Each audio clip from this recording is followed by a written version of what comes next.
आज क्या ये भारत के ये इस कंटेम्प्रेरी हिस्ट्री में क्या ये सांस्कृतिक पुनरुत्थान का समय माना जाना चाहिए? ये भी मैं आपसे समझूंगा, लेकिन आपने एक बड़ी बात कही कि वो इतिहास तो हमको बताया ही नहीं गया। लेफ्ट पर आपने ये आरोप लगाया है कि वामपंथियों ने ये इंश्योर किया कि वो इतिहास सही संदर्भों में सही तरीके से पहुंचे नहीं लोगों तक। आपके बिल्कुल बगल में बैठे हुए विवेक श्रीवास्तव, जो कि वामपंथी विचारक ही हैं। विवेक श्रीवास्तव, ये अंदर के जो लोग जिन्होंने दरवाजा खोला उनसे भी बात करनी जरूरी है। भाई ये नहीं, ये षड्यंत्र, इससे क्या हासिल किया जाना चाह रहे थे वो लोग? विवेक जी, मुझे कोई आश्चर्य नहीं होगा दिनेश भाई कि यहां बैठ करके मेरे इतिहासकार मित्र और अग्निवेश अवस्थी कह दें कि मोहम्मद गजनवी भी कम्युनिस्ट पार्टी का था और 1026 में वो आया तो कम्युनिस्ट पार्टी वालों ने दरवाजा खोला, तब जाकर के हमला हुआ। अरे क्या, जब आप बार बार एक मुझे बात बताइए, ये आप सच्चा इतिहास और झूठा इतिहास क्या होता है?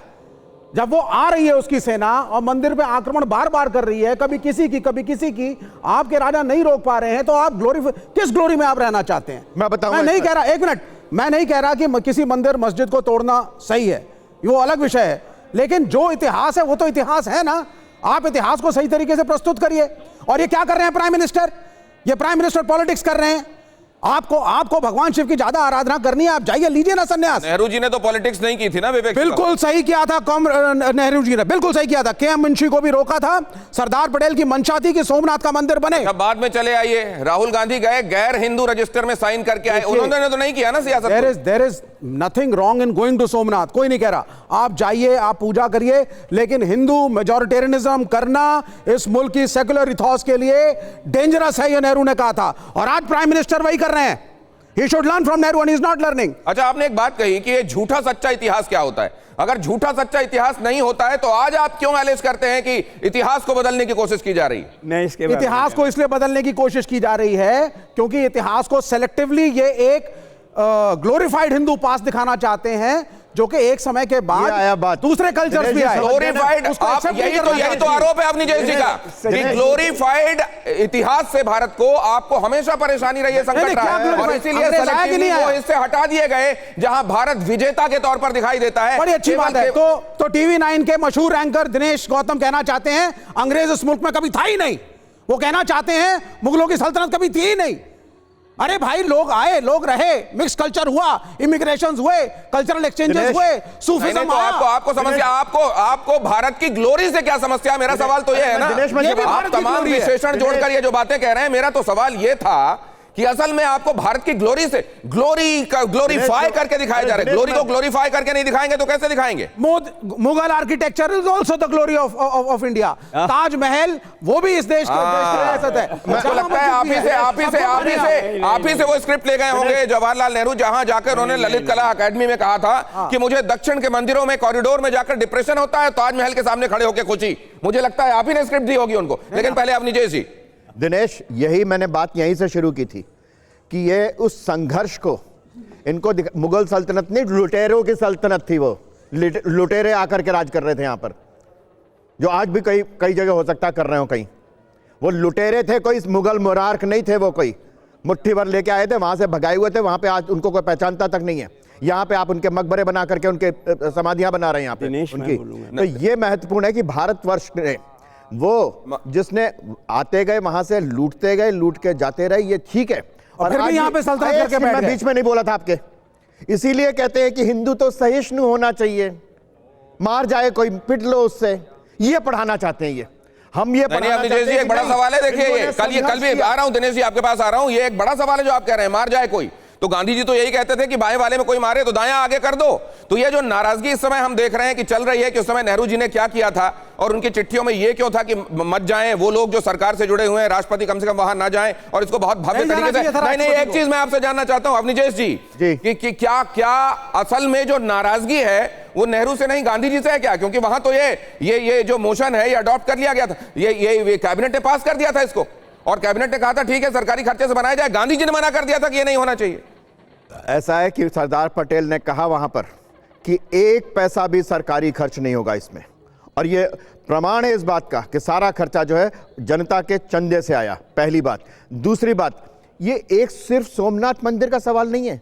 पंडित जवाहरलाल नेहरू ने वहाँ पर विदेशी एक प्रतिनिधिमंडल आया, उसने पुडुचेरी वगैरह होकर के आया और उनसे मिला कि आपकी सनातन संस्था यहाँ की जो संस्कृति है, हम तो क्या कहते हैं दिनेश जी, बस पांच सेकंड के लिए आपको रोक रहा हूं। मैं आपके पास आता हूं दिनेश जी, आपके पास आ रहा हूं, आपकी पूरी बात सुनूंगा सर, लेकिन एक बार विपिन चौबे के पास जाना है, क्योंकि इस समय वहां की तस्वीरों से हमको देखना ही होगा और अपने दर्शकों को दिखाना ही होगा। विपिन चौबे, आपके आसपास जो दिख रहा है, और मैंने जो आपसे पूछा था, इस समय जो लोग पहुंच रहे हैं और जब मंदिर को बाहर से निहारते हैं और ध्वज को लहराते हुए देखते हैं, वो उद्गार क्या है उनके जो आपसे उन्होंने साझा किए हों?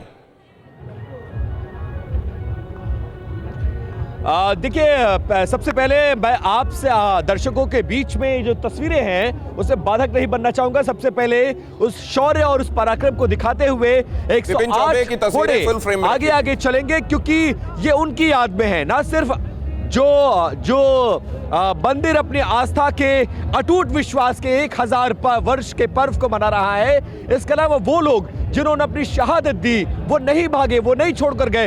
हर बार आक्रमण होता रहा, खिलजी हो, गजनवी हो, जितना औरंगजेब हो, जब जब आक्रमण होता रहा, ये लोग टिके रहे। हर बार दोगुनी ताकत के साथ मंदिर का निर्माण कराया गया, और आज जब पुनर्निर्माण के 75वें साल में प्रवेश कर चुका है मंदिर, तो देखिए कैसे पूरे इस वक्त गुजरात का ये सौराष्ट्र का प्रभास पाटन, क्या अभी 9:32 पर हो, 32 मिनट पर हम हैं, क्या 9:45 पर यह शौर्य यात्रा शुरू हो जाएगी? शंख सर्किल में है ना आप अभी?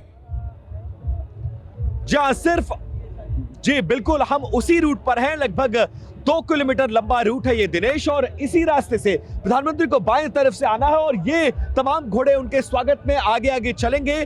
2 किलोमीटर दूर वो मंदिर है, भगवान श्री सोमनाथ का वो मंदिर, और वहां पर वो पहुंचेंगे और उसके बाद महाआरती, महापूजन होगा, और लगभग 1.5 घंटे तक वो मंदिर परिसर में मौजूद रहेंगे, और उसके बाद एक बड़ी जनसभा को संबोधित करेंगे। और सोमनाथ की धरती से प्रधानमंत्री आज क्या कुछ कहेंगे, ये भी बहुत महत्वपूर्ण होगा। एक महत्वपूर्ण बात यह है कि जो आक्रांता थे, वो तो मंदिर पर जुल्म और सितम ढाने की कोशिश करते रहे। हर बार वो बेशक अपनी कोशिश में सफल हुए, लेकिन वो इतिहास हो गए, और आज भी मंदिर वहां पर खड़ा है, अरब सागर के किनारे। बहुत महत्वपूर्ण बात आप कह रहे हैं, का संगम यहाँ कहा जाता है। ये वही बात है जो प्रधानमंत्री ने भी अपने ब्लॉग में जिसका उल्लेख किया है। उन्होंने कहा है कि वो जो मिटाने आए थे वो मिट गए, और सोमनाथ मंदिर पूरी भव्यता के साथ अपनी जगह पर मौजूद है। लेकिन अब मैं दिनेश जी की बात ले लेता हूं। दिनेश जी, क्या महत्वपूर्ण बात है जो आप बीच में कहना चाहते हैं? मैं बहुत शिद्दत से एक बात कहना चाहता हूं कि हर बार ये बात उठाई जाती है कि इतिहास बदल रहे हैं। क्या प्रूफ है कि जो इतिहास आप बदल रहे हैं वो सही है और वो सही नहीं था जो पहले लिखा गया है? इसका एक सटीक मैं आपको तरीका बताता हूँ। किसी भी इतिहास की सच्चाई जानने के लिए 2 चीज़ें ज़रूरी हैं कि उस कंटेम्प्रेरी सोसाइटी में, उस सोसाइटी में जब वो इतिहास हो रहा था, रचित हो रहा था, जैसे सोमनाथ का है, तो क्रोनिकलर्स ने, कंटेम्प्रेरी हिस्टोरियंस ने,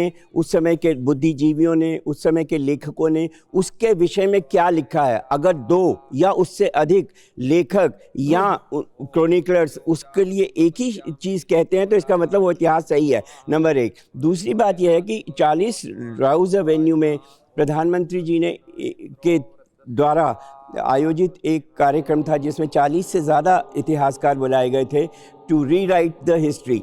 तो तब भी यही सवाल उठा था।